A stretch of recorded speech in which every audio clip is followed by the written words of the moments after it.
What is up, Game Devs of Color Expo 2022? It's me, the fantastic, the incomparable, the purple Sharpie, but you can call me Sharpie if you're feeling especially specific today. Now, I am here with a fantastic person. I'm here with Myron Thranum, the co-founder and lead director of Wash Bear Studios, here to talk about their latest project, Parkasaurus. How are you doing today, Myron? Good. How are you? I'm great. Thank you as always for asking. Let me ask you a question. Can you tell me a brief summation about this new project I've been seeing and hearing called Parkasaurus? Of course. So Parkasaurus is a dinosaur tycoon management simulation where you take care of your dinosaurs by constructing well-designed exhibits and researching specialized technologies and maximizing profits to expand into the ultimate dinosaur theme park. Ooh, a capitalist's wet dream. Let's go ahead and run the trailer and see if we can't find out a little bit more about Parkasaurus.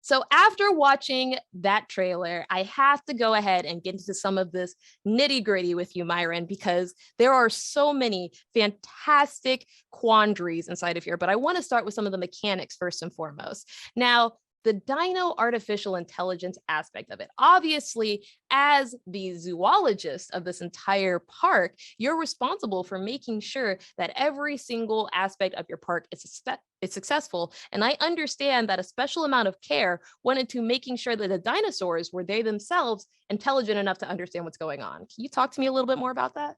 Yeah. So originally the dinosaurs weren't that smart. And then we kept adding little things here and there. It's like, oh, this dinosaur might be more aggressive than the other ones. This dinosaur might eat more. And then it just kind of ballooned out of control. And so the dinosaurs had their own like nice independent AI.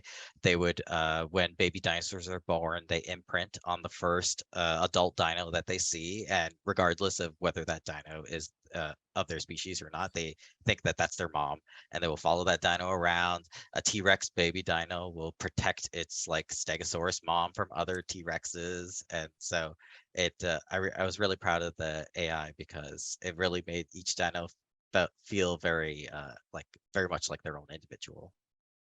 I understand that you all also utilize Unity specifically as a game engine here. Is that correct? Yes, that's right. We went with you. What was the process like specifically creating this procedural growth for Dino AI inside of Unity? Yeah, so I in Unity it was very easy to get things going.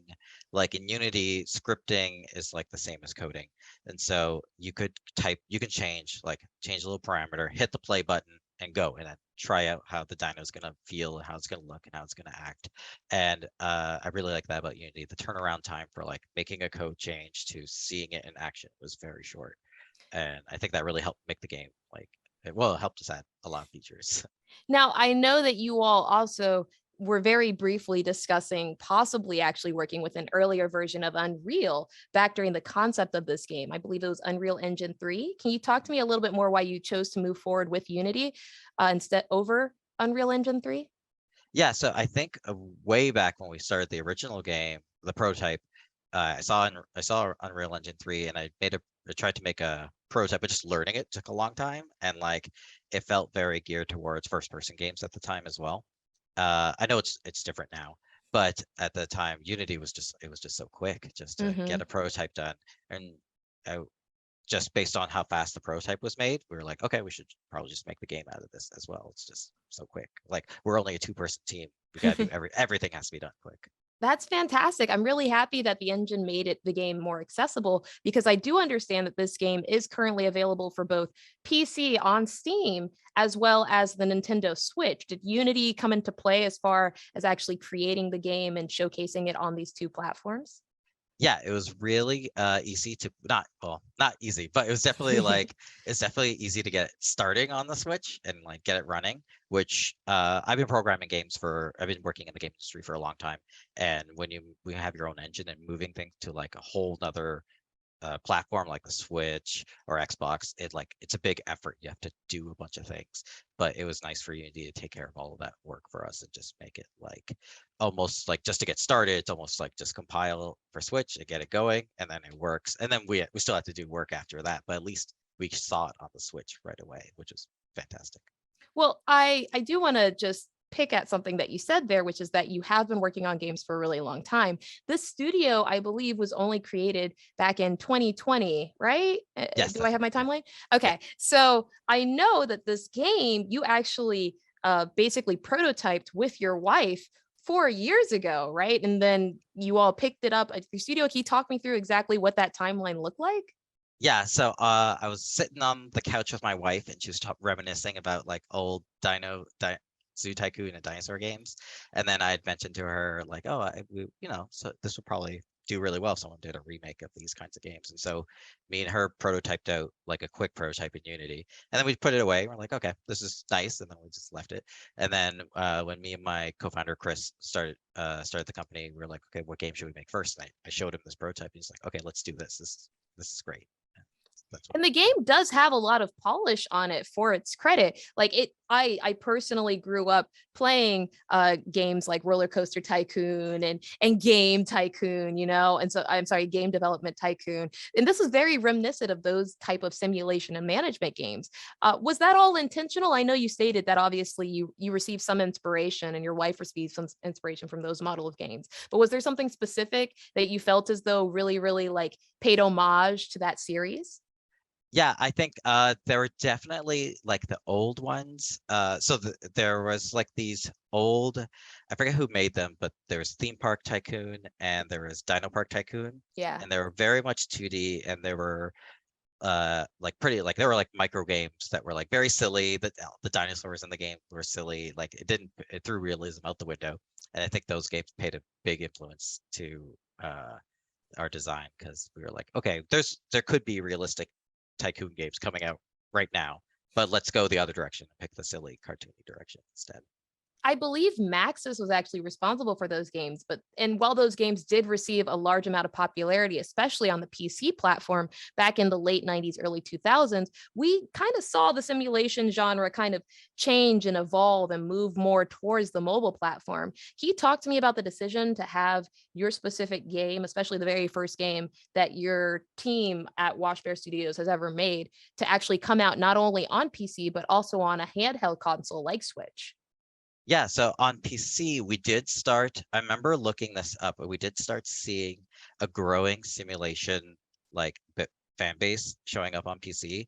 And we saw the kind of games that they were playing. We're like, oh, okay, there's a niche here that's growing on PC and it's kind of coming back. So we're like, maybe it's okay to make this kind of game on PC and put it out and see how it'll do.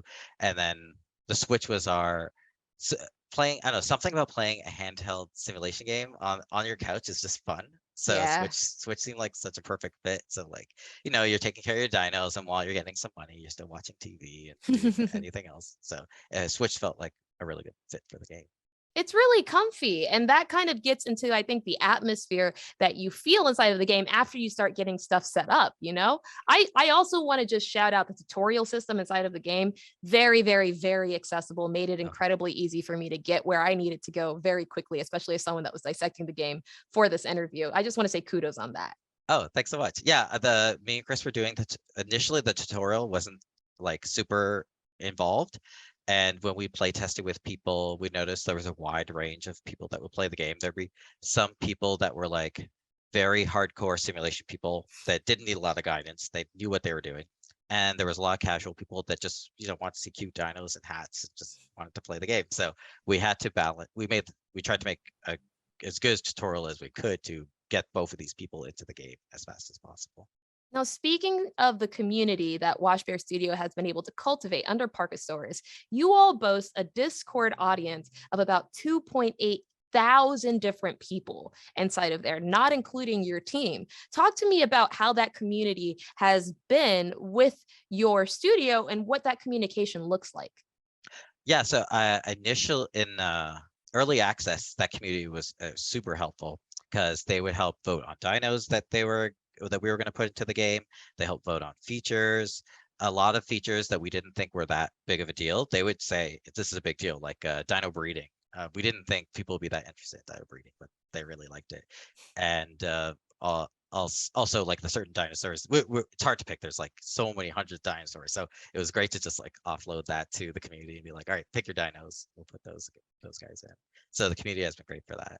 So I wanted to also talk about one other mechanic inside of the game, and then I want to get into something that may be a little bit of a hot button topic, the ethics inside of this capitalistic quandary. All right. But the very first thing I want to give you an opportunity to discuss and kind of showcase is the exhibition mechanics or the exhibit mechanics inside of the game. Can you talk to me about the thought process behind those?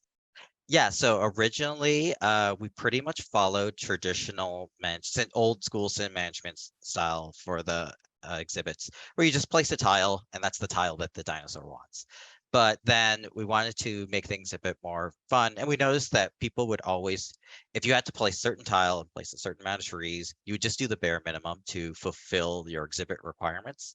So when we made it we made it a bit more like free form. So you put down tiles, and to put water in the exhibit, you have to actually pour the water in. And then when you Oh. pour water in, it changes from a forest into a rainforest. And when you add mountains into the exhibit, it changes from a rainforest into a taiga. And all those different exhibits are better for different dinosaurs.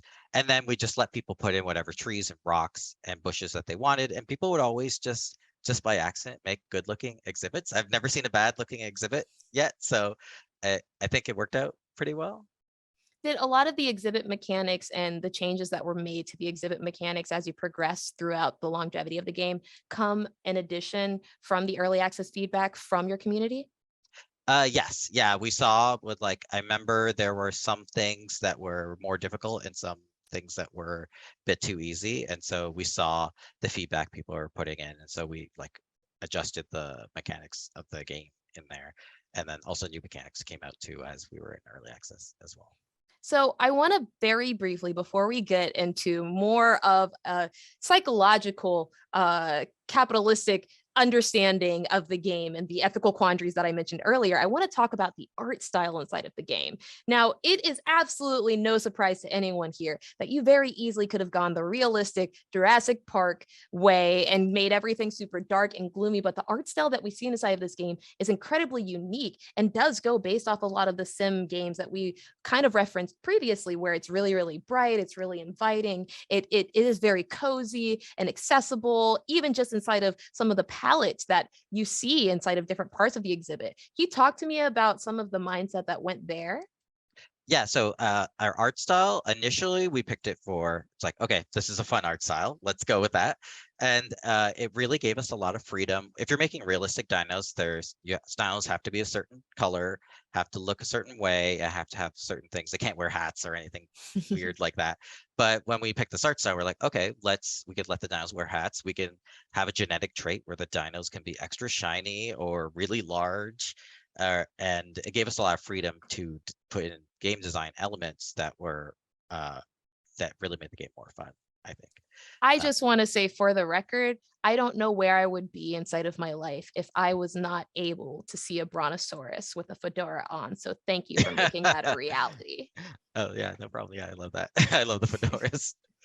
Now, to get into a bit of a darker topic here, obviously the game is not all fun and games. There is a management aspect of this specific simulation game that does require you to kind of balance the amount of capital that you have along with the ethical quandary that comes with is this right for the dinos? That is a very, very specific position that you put the player in inside of this management style game. And you don't see it very typically inside of simulation games similar to this. Talk to me about why you opted to introduce introduce more of a, I want to say, heartfelt condition inside of this game when it came to managing your park. Yeah, so we did have, when we had the dinos in there, we were like, okay, do people just pay money just for coming into the park, or do they also donate? And so people will spend money on all sorts of things, but every time they look at a dino, the dino's privacy meter goes down and you can mitigate this with fences, and you could put grass in so that the dinos can hide in the grass. So the dinos can go in the grass, take a nap, but while they're taking a nap, the visitors can't see them. And so you're losing money from the dinosaurs getting better. So you always have this like push and pull. It's like, should I make a lot of money, or should I take care of my dinos? And we tried to make that a hard decision by making the dinos as cute as possible. So at least you would have a tough time. But there's everything, all the dinosaur, like there's toys and other technologies that they have in the exhibits that are all push and pull in for in the system. Now, see, I think this really just speaks to my character because I didn't even know there was an ethical system inside of the game. My entire point when I was playing through the game was just to make sure that the dinos were incredibly happy and maxing out their happiness meter. I was broke as heck the entire time. I thought, I was like, this game is so hard. It's so hard to make money. Little did I know I could have just given up their happiness and just been a money mogul, you know? Thank you for making me choose to be a good person in this game. I'm glad the dinos were nice enough that you put all the effort into taking care. When I see once again a brontosaurus with a fedora, I can't say no. It's impossible, you know. But Myron, I just want to thank you and Wash Bear Studios for taking time today to talk to me. Unfortunately, we have come to the end of the interview, but it was a pleasure talking about some of our Jurassic pals together. Yeah, it was fantastic. It was great talking to you. Great talking to you, of course, too. Now, everybody, unfortunately, this is the very last developer interview you will see me at, but fear not. You can always pick up this game right now on Steam or on Nintendo Switch inside of the Nintendo eStore. As always, if you're interested in keeping up with the mini updates that Wash Bear Studios does, join the Discord at discord.gg/washbear. Until next time, I'm the Purple Sharpie, and you're watching Game Does of Color Expo 2022. See you when I see you, friends.